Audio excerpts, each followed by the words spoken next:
Hello from the Daily Dad. We are here at the Park MGM in Las Vegas. It's time for dinner, and we are going to check out one of the more popular Asian restaurants on the Strip. I know it's popular because it gets mentioned quite a bit in various Vegas-based food blogs.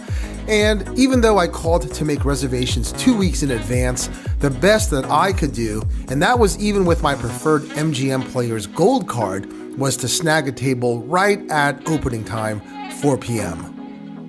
One of the things that I love about Korean cuisine is how aggressive the flavors can be. The marinades, the spices, the bulgogi, the heat, the kimchi.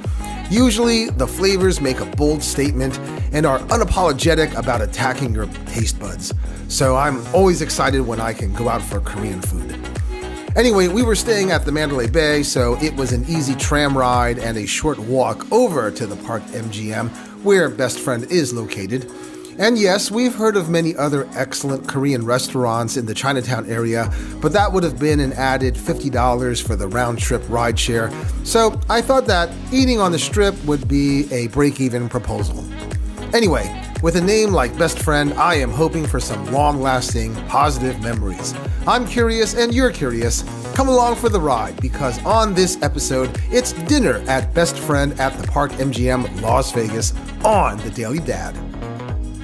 Immediately, I want to say that this is one of the dimmest restaurants I've ever visited. Let's talk about first impressions. Sometimes it's the fragrant odors from the kitchen that will first catch my attention.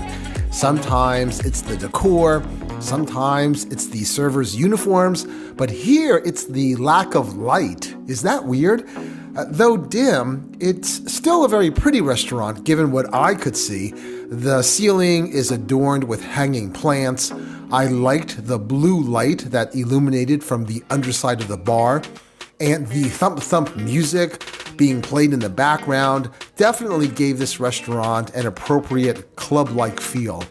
I also liked the murals. I liked the black and white pictures projected on the walls.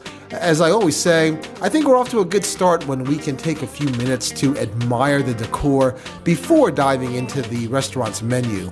Now, I did wish that there were windows though. This is kind of like a room that's hidden away, and some might find it a little bit claustrophobic. Anyway, the menu definitely covers all the bases and then some, so I will let the food do the talking. The most interesting looking dish they had on the menu was the grilled whole fish, which I learned was a dorade royale.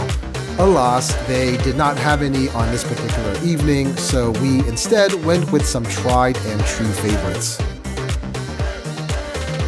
The Kalbi ribs. It comes out in a cast iron plate on a wooden serving platter.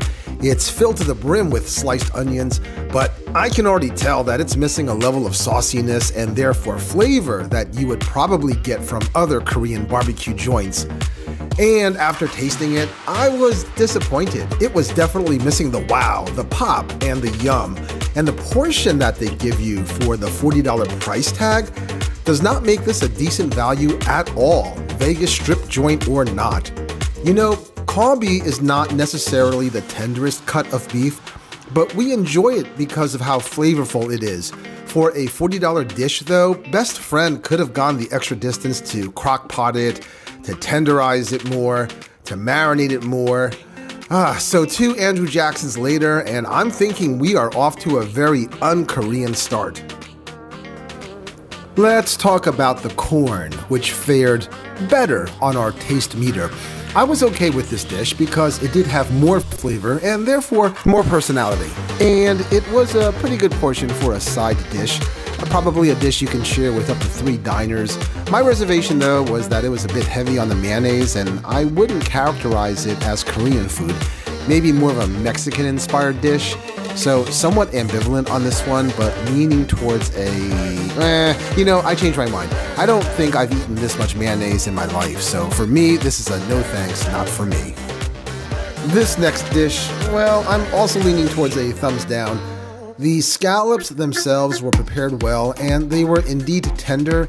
Nothing wrong with the preparation, but I'm trying to figure out whether I ordered the scallops that comes with a side of onions, or did I order the onions with a side of scallops? What's up with all these dishes and onions? Anyway, just not very memorable. I felt that the amount of chimichurri sauce could have been more generous. And why are we even drizzling the chimichurri sauce on top of the onions? Does that even make any sense? Yikes. So many questions, but really no good answers. And this is $45, which is like $20 for the scallops and $25 for the onions. As with the Kalbi steak, we're missing the wow, the pop, and the yum, and this dinner is fast becoming a fiasco. The final dish, though, helped to end our dinner on an okay note, and that was the birria ramen. This had a nice level of spiciness, and the meat was tender. It was a good dish, and I'd order this again, but I'm genuinely unsure if my credibility is at stake if I'm espousing a $24 ramen dish. Best friend, I wished that I came away with a better impression. It's lost its Koreanness. The Mexican-leaning dishes were more memorable than the Korean barbecue dishes. The setting is also a bit dark for my taste.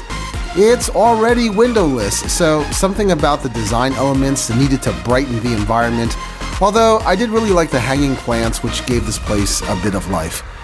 Man, where was the wow, the pop, and the yum? After really thinking about this experience, if I could do it all again, I'm thinking that I should have invested the $50 round-trip rideshare fare to an off-strip Korean restaurant where the sauces and the soju and perhaps a few windows would have made for a more memorable evening. So on this evening, I want to say, sorry friend, but I don't even really know who you are. It was not a memorable dinner experience for me, and the overpriced dishes, plus the mayonnaise overkill, plus the in need of more flavor scallops, plus the fact that the ramen was the best part of the meal, really makes me think that I would have had a better time losing $200 playing 8-deck blackjack where a natural 21 pays just 6 to 5. 1 star out of 4 as I call for an Uber to Chinatown. See you later. Hey, this is the Daily Dad reminding you to try new things and to be happy.